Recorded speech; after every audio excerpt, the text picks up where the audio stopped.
नमस्कार. RRC नेटवर्कच्या latest बातमीपत्रात आपले स्वागत. अशा आहेत आजच्या हेडलाईन्स. हेडलाइन्स प्रस्तुत करता the smart electronics mall, MV sales, Kholeshwar road, Akola. अच्छा प्रोडक्ट, अच्छी क्वालिटी.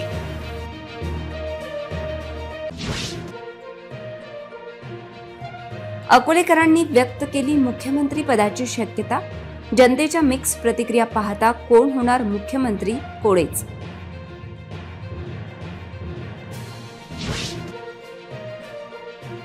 थंडीने गारठले अकोलेकर. कमाल आणि किमान तापमानात झाली मोठी घट. मंत्रिपदासाठी आमदार रणधीर सावरकर यांच्यावर एकमत. अकोलेकरांचा सावरकरांवर वाढता विश्वास.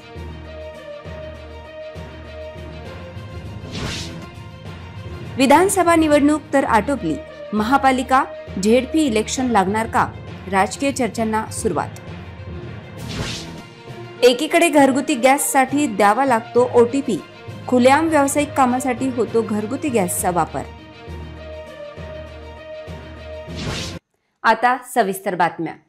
अकोल्यातील सर्वसामान्य जनतेने RRC न्यूज सोबत थेट संवाद साधताना महाराष्ट्रातील निवडणुकीनंतर मुख्यमंत्री कोण असावे याबाबत संमिश्र मत व्यक्त केले आहे. पहा आमच्या प्रतिनिधी नेहा पाटील यांच्याशी केलेली चर्चा.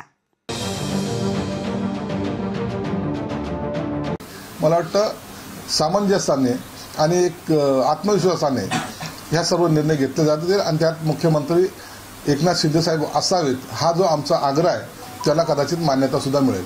स्वाभाविकपणाने कार्यकर्त्यांच्या मनामध्ये इच्छा असते. तो मैं नेतृत्व चर्चा करता है तो मुझे लगता है जब भी बैठक होगी इसमें निर्णय होगा. भाजपच्या कार्यकर्त्यांना वाटतंय, आमदारांना वाटतंय, सर्वांना वाटतंय की भाजपचाच मुख्यमंत्री व्हावा ही आमची सगळ्यांची इच्छा आहे. माझी इच्छा आहे देवेंद्र फडणवीस साहेब या राज्याचे मुख्यमंत्री झाले पाहिजेत.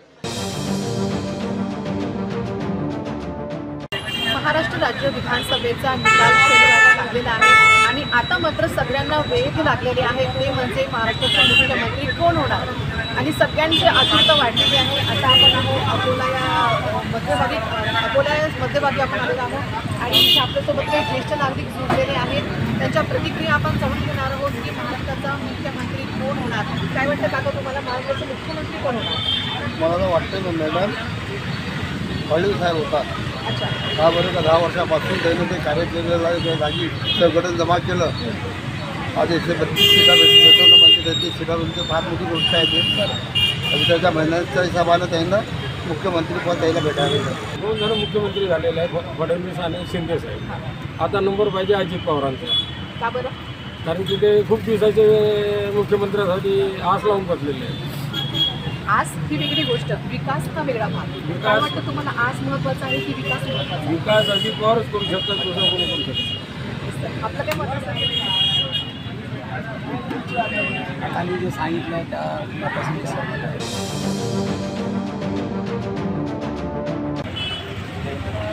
का बरं? 130+ सीट आहेत. 40 वर्ष प्लस मुख्यमंत्री झालेले असेल तर मग ऑब्विसली आता त्यांना आम्हाला जर तिन्ही मुख्यमंत्री तिन्हीही हवे एकाच वेळी, हे पॉसिबल आहे का? 5 वर्षामध्ये तिन्ही जणांना संधी देण्यात येईल. 5 वर्षात तिन्हींना संधी देण्यात यावी. क्यों लगता है सबको? जैसे बीजेपी करती है कि जो कम पार्टी जो कैंडिडेट वाले वो पहले लेके आते हैं. मेरा ऐसा मानना है कि फडणवीस जी बहुत बने उनको वो करना चाहिए. लेकिन अब देखते हैं क्या महाराष्ट्र में मुख्यमंत्री तशी देवेंद्र फडणवीस फार पाहिजे ज्या प्रकारे मागच्या कामाने काम केलं आहे आणि येणाऱ्या काळात जर महाराष्ट्राचा विकास महत्त्वाचा व्हायचा असेल तर देवेंद्र फडणवीस हे योग्य पाहिजे. जसा महाराष्ट्र विधानसभेचा अनपेक्षित निकाल लागला जो सामान्य जनतेला किंवा कुठल्याही महाविकास आघाडीच्या कुठल्याही पदाधिकाऱ्याला अपेक्षित नव्हता, त्याचप्रमाणे एखादा ट्विस्ट येईल. ज्याप्रमाणे पहाटेचा शपथविधी झाला होता त्यानंतर जे बंड झालं ह्या गोष्टीसुद्धा महाराष्ट्रातील जनतेला नवीनच होत्या ना.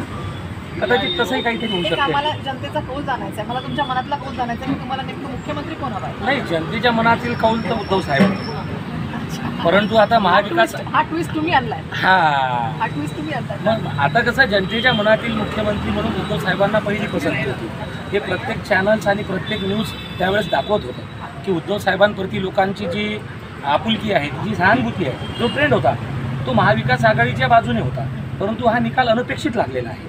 महाराष्ट्रातील जनतेला हा निकाल अपेक्षित होता की नव्हता ही जनता सांगू शकेल, पण आम्हाला नव्हता.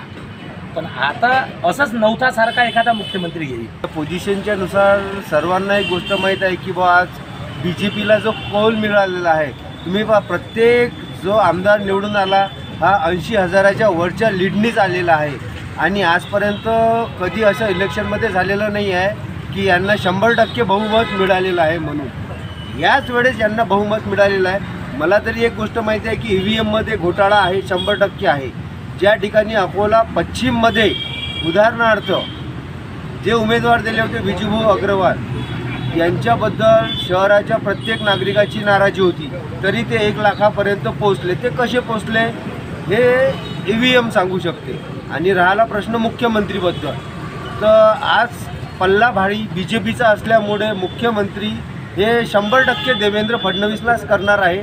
त्याशिवाय दुसरा मुख्यमंत्री कोणी होणार नाही आहे. आणि हे जे दोघं जण आहे हे पहिलेही त्यांच्या खांद्याच्या खाली होते आणि आताही खांद्याच्या खालीच राहणार आहे. पहिलेही BJPच्या मनानेच चालत होते, आताही BJPच्या मनानेच चालेल. म्हणून मुख्यमंत्रीपद जेवढेही चांगले खाते आहेत हे BJPकडेच राहतील. उरलेले खाते हे यांना वाटप करण्यात येतील आणि मुख्यमंत्री हे देवेंद्र फडणवीसच करतील. हे 100% खरी गोष्ट आहे. शिंदेचा व्हायला पाहिजे, एकनाथ शिंदे, कारण त्यांचं जे कार्यकाळ चांगला गेलेला आहे आणि त्यांनी कार्यक्रम म्हणजे जे कार्य केलेलं आहे एकदम बढिया केलेलं आहे आणि लोक त्यांच्याबद्दल प्रसन्नता आहे लोकांना. देवेंद्र का बरं असं वाटतं? बहुमतात आहे. काय वाटतं सर तुम्हाला महाराष्ट्राचे मुख्यमंत्री कोण होणार? मुख्यमंत्री म्हटलं एकनाथ शिंदे पाहिजे. का बरं असं वाटतं? कारण त्याला लाडकी बहिणीची योजना त्याला चालू केली ना, त्यामुळे एकनाथ शिंदे अजित पवारच पाहिजे. का असं वाटतं?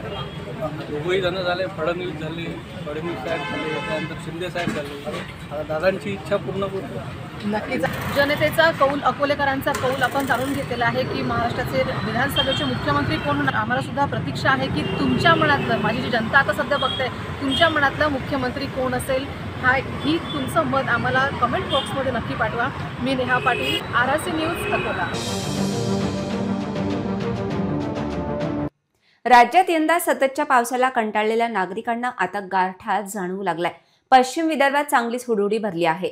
येत्या आठवड्यापासून उत्तरेकडून येणाऱ्या वाऱ्यांमुळे थंडीचा कडाका हळूहळू वाढू लागलाय. आज किमान तापमानात थेट 2.5 डिग्री सेल्सिअसने वातावरण गारठले. किमान तापमान आज सकाळी 13.4 अंश सेल्सिअस इतके होते, जे सरासरी तापमानाच्या 2.4 अंश सेल्सिअसने कमी होते. तर कमाल तापमानात देखील सोमवारी घट झाल्याचे चित्र होते. सोमवारी कमाल तापमान हे 1 अंश सेल्सिअसने घटले होते, ते 30 अंश सेल्सिअसवर स्थिरावले होते. किमान तापमानात 2.5 डिग्री सेल्सिअसची झालेली घट सकाळी हुडहुडी भरविणारी होती. राज्यात यंदा सततच्या पावसाला कंटाळलेल्या नागरिकांना आता गारठा जाणवू लागलाय. पश्चिम विदर्भात चांगलीच हुडहुडी भरली आहे. येत्या आठवड्यापासून उत्तरेकडून येणाऱ्या वाऱ्यांमुळे थंडीचा कडाका हळूहळू वाढू लागलाय. अकोल्यात कमाल तापमानात 1 अंशाने तर किमान तापमानात 2.5 अंश सेल्सिअसची घट दिसून येत आहे. विदर्भात गारठा वाढू लागल्याने कपाटात ठेवलेल्या श्वेटर, कानटोप्या आता बाहेर काढल्या जाऊ लागल्या आहेत. भारतीय हवामान विभागाच्या अंदाजानुसार महाराष्ट्रात थंडीचा जोर आणखी वाढणार असून तापमान 10 अंशांखाली जाण्याचा अंदाज वर्तवण्यात आला आहे. महाराष्ट्र विधानसभा निवडणुकीनंतर अकोल्यातील कोणत्या आमदाराला मंत्री म्हणून पाहायचे हे जनता आता उघड सांगत आहे. याबाबत अकोला पूर्वचे आमदार रणधीर सावरकर यांना मंत्री म्हणून पाहणे सर्वसामान्यांना आवडेल. रणधीर सावरकरांवरील सर्वसामान्यांचा वाढता विश्वास भाजपला चांगले दिवस आणणार आहे, याविषयी आमच्या प्रतिनिधी नेहा पाटील यांनी जाणली लोकांची मते.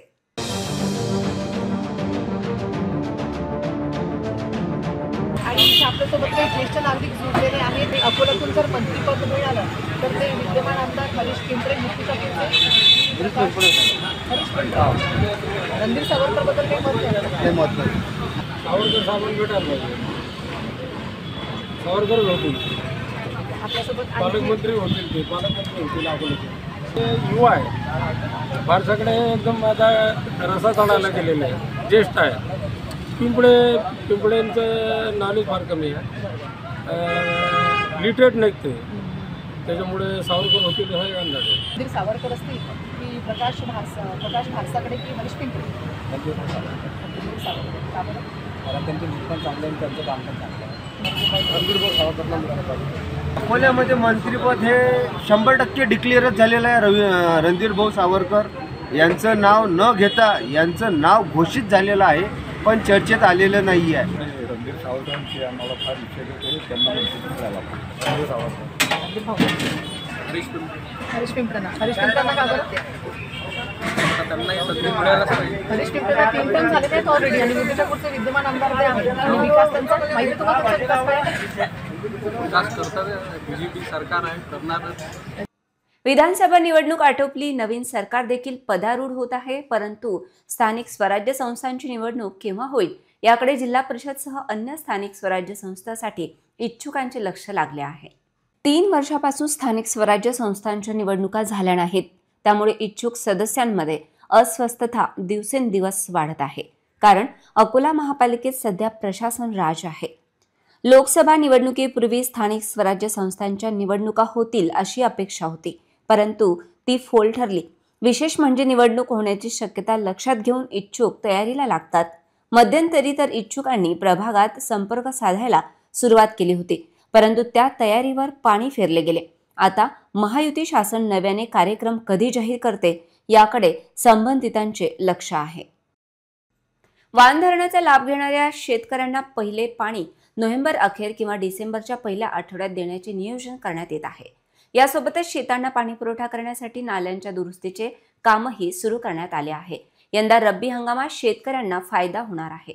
रब्बी हंगामातील पिकांना सिंचनासाठी अकोला जिल्ह्यातील तेल्हारासह बुलढाणा जिल्ह्यातील संग्रामपूर तालुक्यातील वान प्रकल्पातील लाभार्थी शेतकऱ्यांना डिसेंबरच्या पहिल्या आठवड्यात 40 दशलक्ष घनमीटर पाणी देण्याची योजना आखण्यात आली आहे. शेतांना पाणी पुरवठा करण्यासाठी नाल्यांच्या दुरुस्तीचे काम सुरू करण्यात आले आहे. वान धरणाच्या पाण्याने सुमारे 11,000 हेक्टर क्षेत्र सिंचनाचे उद्दिष्ट आहे. तेल्हारा तालुक्यातील वारी भैरवगड गावात वान म्हणजेच हनुमान सागर धरण आहे.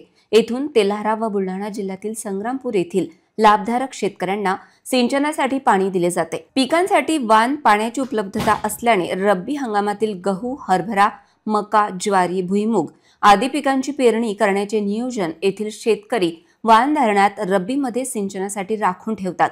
हंगाम तेल्हारा तहसील व्यतिरिक्त संग्रामपूर तहसीलच्या शेतकऱ्यांना त्याच्या उपलब्धतेचा फायदा होईल.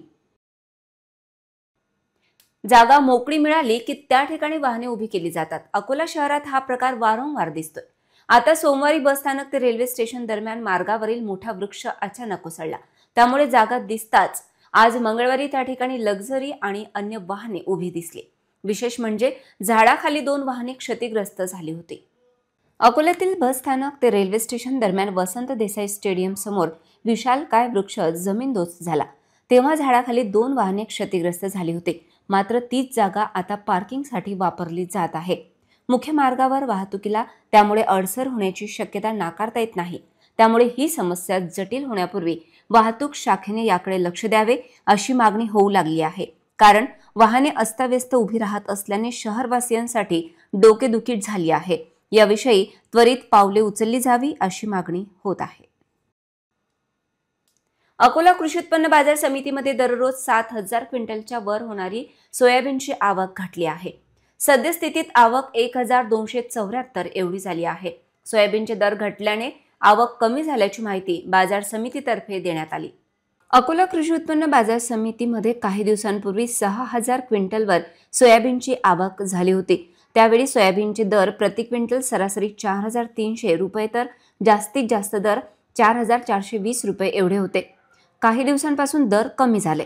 सरासरी दर घटून 4,005 रुपयांवर आले आहेत, तर जास्तीत जास्त दर 4,290 रुपये झाले आहेत. यामुळे बाजारातील आवक घटल्याचे शेतकऱ्यांकडून सांगण्यात येत आहे. तुरीचे दरही घटले असून 25 नोव्हेंबर रोजी सरासरी दर केवळ 7,600 रुपये शेतकऱ्यांना मिळाला. जास्तीत जास्त दर 10,205 रुपये तर कमीत कमी दर 5,015 रुपये एवढे खाली आले आहेत. सोयाबीन तसेच तुरीच्या दरात घसरण झाल्याने शेतकऱ्यांमधून नाराजी व्यक्त करण्यात येत आहे. पक्षी वेडे हिवाळ्याच्या गुलाबी थंडीत पंचक्रोशीतील पाणवठे पालथे घालत असतात. थंडी वाढू लागली की पक्षी मित्रांना उत्सुकता असते ती हजारो किलोमीटरचा प्रवास हवाई मार्गे करणाऱ्या आपल्या पक्ष्यांची. अकोल्यात हजारो पक्षी येतात. त्याची नोंद आणि फोटो घेण्यासाठी सरसावतात ते पक्षी मित्र.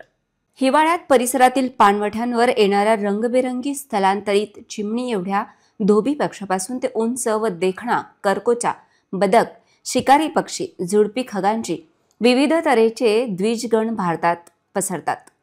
त्यांना जेथे अनुकूल प्रदेश आढळतो तेथे ते विसावतात. पोटपूजेसाठी सर्व दूर विखुरतात.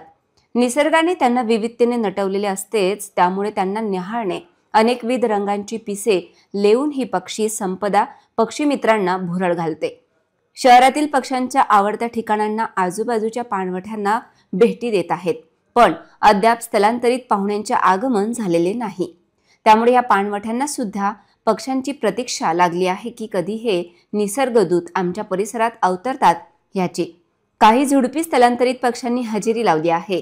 त्याचबरोबर स्थानिक पक्ष्यांना न्याहाळणे हा आनंद सोहळा पक्षी मित्रांना सुखावतो आहे. कुंभारी जलाशय, कापशी तलाव, आखतवाडा, मोरणा धरण, चेलका पाणवठ्यांना भेटी दिल्या तेव्हा असे निदर्शनास आले की स्थलांतरित पक्ष्यांनी अद्याप हजेरी लावलेली नाही. पक्षी मित्र दीपक जोशी, डॉक्टर अतुल मुंदडा, डॉक्टर सतीश पडघन, निलेश पडघन, श्रीकांत वांगे, सुभाष पडघन, अतुल मनवर यांच्या चमूने ह्या भेटी दिल्या. घरपोच सिलेंडरसाठी OTP मागितला जात आहे, तर दुसरीकडे शहरातील रस्त्यावर बिनधास्तपणे घरगुती सिलेंडरचा वापर केला जात आहे. या सर्व बाबींकडे पुरवठा विभाग आणि गॅस कंपन्या लक्ष देणार आहेत की नाही असा प्रश्न उपस्थित होत आहे. चहा नाश्त्याच्या स्टॉलपासून ते शहरातील मोठमोठ्या हॉटेल्सपर्यंत व्यावसायिक हॉटेल्समध्ये घरगुती गॅस सिलेंडरचा वापर केला जात आहे. व्यावसायिक हॉटेलमध्ये घरगुती गॅस सिलेंडर वापरणे नियमबाह्य असताना त्यावर कारवाई होत नाही. पुरवठा विभागाच्या दुर्लक्षामुळे घरगुती गॅस सिलेंडरचा खुलेआम वापर सुरू आहे. चायनीज सेंटर्स, अंडाभुर्जी सेंटर्स आणि मोठ्या हॉटेल्ससह चहा नाश्त्याच्या स्टॉलमध्ये घरगुती गॅस सिलेंडरचा खुलेआम वापर केला जात आहे. अशा स्थितीत या हॉटेल चालकांना घरगुती गॅस कशाच्या आधारे आणि कोणत्या आधारावर दिला जातो असा प्रश्न उपस्थित होत आहे. गॅस सिलेंडर बुक केल्यानंतर ग्राहकांच्या मोबाईलवर SMS द्वारे याची खात्री केली जाते. त्यानंतर संबंधित व्यक्तीला गॅस सिलेंडरचा पुरवठा केला जातो. आश्चर्याची बाब म्हणजे ही सर्व ऑनलाईन प्रक्रिया करूनही घरगुती गॅस सिलेंडरचा व्यावसायिक वापर थांबताना दिसत नाही. यामुळे जिल्हा पुरवठा विभागाच्या कार्यशैलीवर प्रश्न उपस्थित होत आहेत. जिल्हा प्रशासनाने याकडे विशेष लक्ष देण्याची गरज आहे. पुन्हा एक नजर टाकूया आजच्या प्रमुख घडामोडींवर. हेडलाइन्स प्रस्तुत करता the smart electronics mall, MV sales, Kholeshwar road, Akola. अच्छा प्रोडक्ट, अच्छी क्वालिटी.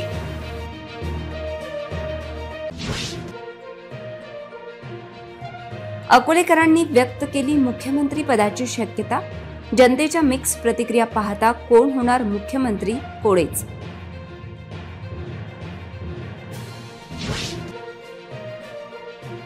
थंडीने गारटले अकोलेकर.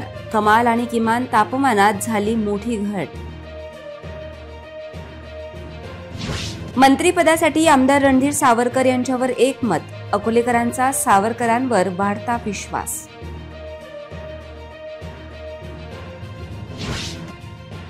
विधानसभा निवडणूक तर आटोपली. महापालिका ZP इलेक्शन लागणार का?